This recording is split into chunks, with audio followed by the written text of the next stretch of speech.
Hello friends, welcome to your YouTube channel Vivek का funny story. तो कैसे हैं आप लोग? उम्मीद करता हूँ आप अच्छे हो गए।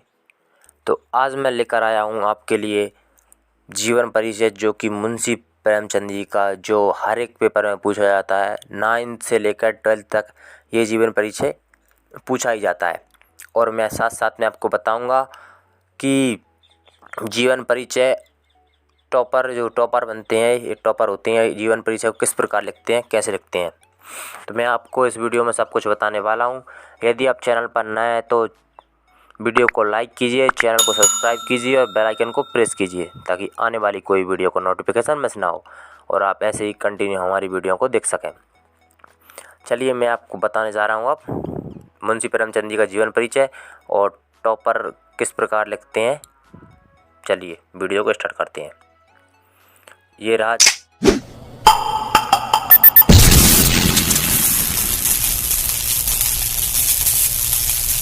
जीवन परिचय मुंशी प्रेमचंद जी का। इसको थोड़ा और ऐसे कर लेते हैं। ये देखिए, आप यहाँ पर स्क्रीन पर देख सकते हैं और भी है। इसके अलावा मैं आपको बताऊंगा, लास्ट में बताऊंगा। वो सबसे पहले लिखे आता है एक कवि परिचय और लेखक परिचय। तो कवि परिचय हो तो हमें ऊपर कवि परिचय की हेडिंग डाल देनी है। यदि जीवन परिचय लेखक परिचय हो तो लेखक परिचय की हेडिंग डाल देनी है। अब उसके बाद में प्रश्न क्रमांक कितने का उत्तर है, तो प्रश्न क्रमांक 23-24 के आसपास आता है, या 23 या 24। तो अब आपको या 23 का होगा 23, नहीं 24 का होगा तो 24 लिख देना है। और का खा दो में आता है, का या खा फर्स्ट सेकंड इसमें। तो आपको आप चाहे जैसे लिख सकते हो, उसका उत्तर इस प्रकार लिख देना है। उसके बाद आता है, हम जिस कवि का लिख रहे हैं, जिस लेखक का लिख रहे हैं, हमें उसकी हेडिंग डाल देनी है, ताकि जो एग्जामिनर कॉपी चेक कर रहा है ना, उसको आसानी समझ में आए किसका लिखा है। तो हम आपको इसी ऐसी हेडिंग डाल देंगे। ये 2 नंबर में 2 आते हैं, 2 ऑप्शन आते हैं, जैसे मुंशी प्रेमचंद और हज़ारी प्रसाद द्विवेदी 2 का आ गया। तो ये पहले पे आ गया मुंशी प्रेमचंद जी का, दूसरे पर हज़ारी प्रसाद द्विवेदी जी का। तो आप जो लिख रहे हैं फर्स्ट सेकंड कोई भी लिखें, तो आपको हेडिंग डाल देनी है। उसके बाद में जीवन परिचय। तो जीवन परिचय मैं आपको पढ़कर सुना देता हूँ। जीवन परिचय की एक खासियत यह है, पूरी आप कोई भी लिखो, निबंध हो, एप्लीकेशन हो, कुछ भी।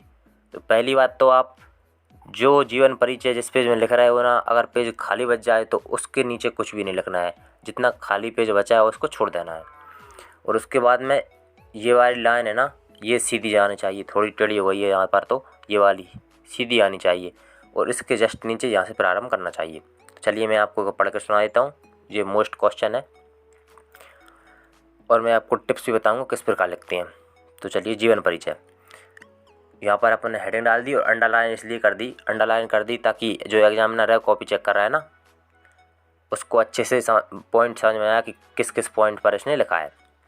तो जीवन प्रेमचंद का वास्तविक नाम धनपत राय था। क्या था? धनपत राय। प्रेमचंद का जन्म 31 जुलाई 1880 ईस्वी में वाराणसी के जिले लम्ही ग्राम में हुआ था। शिक्षा विभाग में नौकरी करते हुए ये निरीक्षक हो गए थे। क्या हुए थे? निरीक्षक हो गए थे। किंतु नौकरी के कारण इनका लेखन कार्य नहीं हो पाता था। नौकरी के कारण लेखन कार्य नहीं कर पाते थे, इसलिए नौकरी छोड़कर इन्होंने अपना जीवन साहित्य साधना में लगा दिया। और फिर क्या हुआ? 8 अक्टूबर 1936 ईस्वी में इनकी मृत्यु हो गई। तो आप चाहो तो ये जीवन परिचय, ये वाला, आप चाहो तो लिख भी सकते हो और ना चाहो तो नहीं भी लिख सकते। इससे कोई फ़र्क नहीं पड़ता, क्योंकि वो पेपर आता है उसमें खुद नहीं लिखा रहता है। उसमें लिखा रहता है 2 रचना लिखिए, भाषा शैली लिखिए और साहित्य में स्थान लिखिए। तो उसमें 3 पॉइंट दिए रहते हैं, फर्स्ट, सेकंड और थर्ड, 3 पॉइंट दिए रहते हैं। तो आप चाहो तो ये जीवन परिचय लिख सकते हो, यदि आपने याद कर रखा है तो।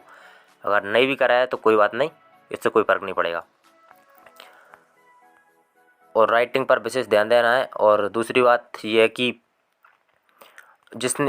उसने जिस प्रकार पूछा है उसी प्रकार हमको वहाँ पर लिखना है। जैसे कि रचनाएं हैं, ये उसने बोलता है 2 रचनाएं, तो मैंने आपको 3 रचना लिख दी हैं, लेकिन आपको 2 रचना लिखना है। कोई भी 2 रचना लिखना है। आपने ये रचना लिख दी, उसके बाद एक लाइन छोड़ना है, उसके बाद फिर भाषा शैली लिखना है। भाषा शैली में भी अंडरलाइन कर देना है। ऐसे मैं नहीं कर पाया हूँ, भाषा शैली को अंडरलाइन कर देना। उसके बाद में फिर लिखना है, ये डैश लगाकर फिर लिखना है, प्रेमचंद जी पहले उर्दू में लिखते थे, परंतु बाद में हिंदी में लिखना प्रारंभ किया। इसलिए इनकी भाषा सरल, सीधी सादी, चुस्त तथा मुहावरेदार है। ठीक है, क्या लिखना है?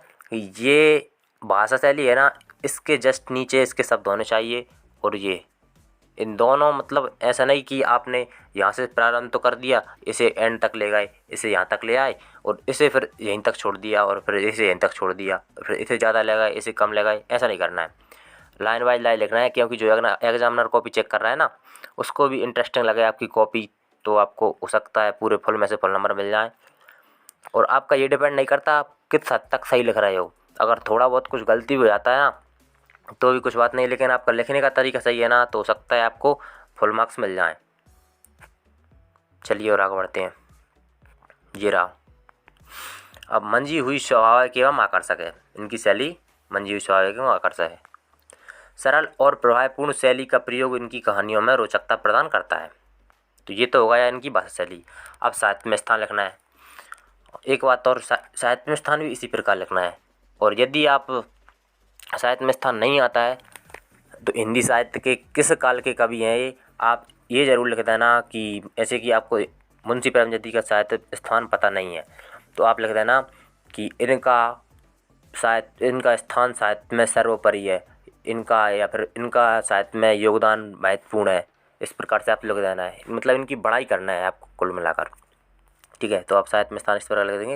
हिंदी साहित्य जगत में प्रेमचंद जी एक श्रेष्ठ कहानीकार एवं उपन्यास सम्राट के रूप में जाने जाते हैं। इसके अलावा आप ये भी लिख सकते हैं कि मुंशी प्रेमचंद जी का साहित्य में स्थान महत्वपूर्ण है या सर्वोपरि है, कुछ भी लिख सकते हो। तो मुझे आशा है कि आपको मैंने जो बताया है समझ में आ गया होगा। यदि आपको वीडियो अच्छा लगा हो तो वीडियो को लाइक कीजिए और चैनल को सब्सक्राइब कीजिए। और ऐसे ही वीडियो देखने के लिए हमारे चैनल को सब्सक्राइब करना है। सभी मिलते हैं।